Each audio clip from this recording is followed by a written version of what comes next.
Sir ನಮಸ್ಕಾರ. ತುಂಬಾ ಖುಷಿ ಆಯ್ತು ಧ್ರುವ ತಾರೆ 2ಗೆ ಬಂದಿದ್ದಕ್ಕೆ. ಫಸ್ಟ್ ಟೈಮ್ ಸರ್ ಬಂದಿರೋದು?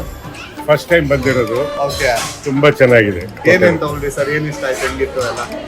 ನನಗೆ ಯಾವ್ದು ಇಷ್ಟ ಆಗ್ಲಿಲ್ಲ ಅಂತ ಕೇಳ್ಬೇಕು ನೀವು. ಯಾವ್ದು ಇಷ್ಟ ಧ್ರುವ ತಾರೆಗೆ ಬಂದವರು ಎಲ್ಲರೂ ಬಾಯಿ ಚಪ್ಪರಿಸಿ ಊಟ ಮಾಡ್ಬೋದು.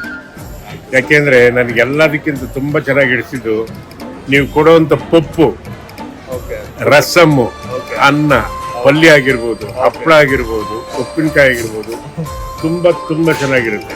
ಆಮೇಲೆ ಎಲ್ಲದಕ್ಕಿಂತ ಬಹಳ ಮುಖ್ಯವಾಗಿ ಟೀ ಇದೆಯಲ್ಲ, ಟೀನೂ ತುಂಬಾ ಚೆನ್ನಾಗಿದೆ. Thank you. ನನಗೆ ಏನಂತ ಅಂದ್ರೆ ನಮ್ 2 ಬ್ರಾಂಚ್ ಅಲ್ಲೂ ನಿಮ್ಗೆ ಒಂದು ಸರ್ವಿಸ್ ಕೊಡೋದಕ್ಕೆ ನಮ್ಗೊಂದು ಚಾನ್ಸ್ ಸಿಕ್ತಲ್ಲ, ಅದು ನನಗೆ ತುಂಬಾ ಖುಷಿ ಆಯ್ತು. ಯಾಕಂದ್ರೆ ಎಲ್ಲರಿಗೂ ಈ ತರ ಚಾನ್ಸ್ ಸಿಗಲ್ಲ, ನಮ್ಗೆ ಸಿಕ್ಕಿದೆ, ನಾವು ಒಂದು ಅದೃಷ್ಟವಂತರು. ತುಂಬಾ ಖುಷಿ ಆಯ್ತು. ಸದಾ ಒಳ್ಳೆ ಋಣ ಆಗಿರ್ತೀನಿ.